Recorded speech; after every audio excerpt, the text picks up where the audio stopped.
The girl, who had been standing by, biting her handkerchief and gurgling at intervals, while the brother got the above off his chest, now started in once more. "Mr. Wooster," she cried, won't you help us?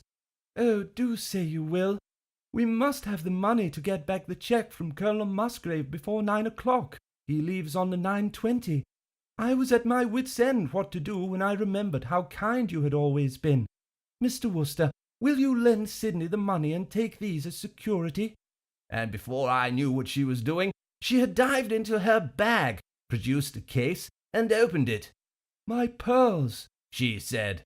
"I don't know what they are worth. They were a present from my poor father."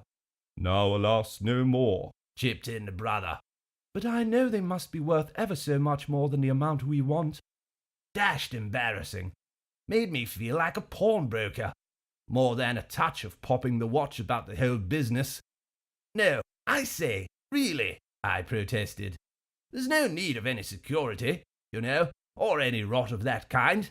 Only too glad to let you have the money. I've got it on me, as a matter of fact. Rather luckily drew some this morning." And I fished it out and pushed it across. The brother shook his head. "Mr. Wooster," he said, "we appreciate your generosity, your beautiful, heartening confidence in us, but we cannot permit this." "What Sidney means," said the girl, "is that you really don't know anything about us, when you come to think of it.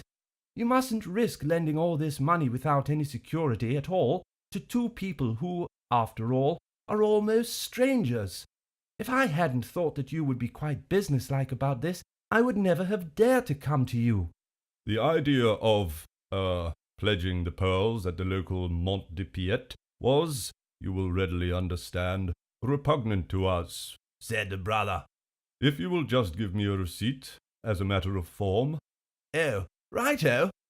I wrote out the receipt and handed it over, feeling more or less of an ass. "Here you are," I said.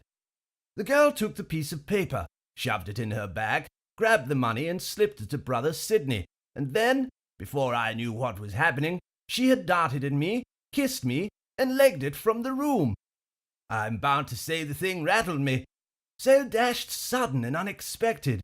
I mean, a girl like that, always been quiet and demure and whatnot, by no means the sort of female you'd have expected to go about the place kissing fellows.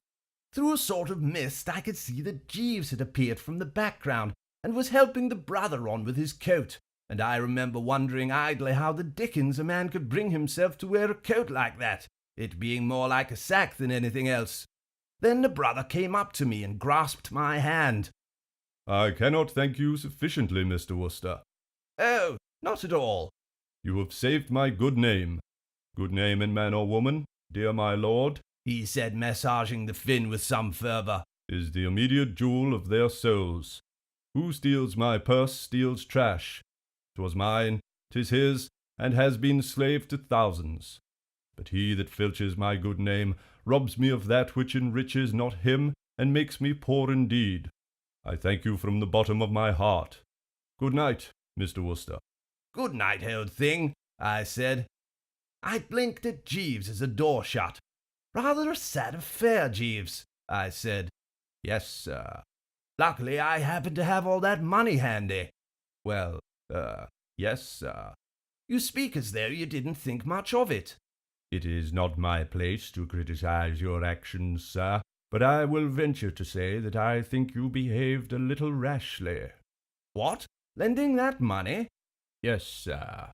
These fashionable French watering places are notoriously infested by dishonest characters." That was a bit too thick. "Now look here, Jeeves," I said. "I can stand a lot, but when it comes to your casting whatever the word is, on a bird in holy orders—" "Perhaps I am over-suspicious, sir, but I have seen a great deal of these resorts. When I was in the employment of Lord Frederick Rainler, shortly before I entered your service, his lordship was very neatly swindled by a criminal known, I believe, by the sobriquet of Soapy Sid, who scraped acquaintance with us in Monte Carlo with the assistance of a female accomplice.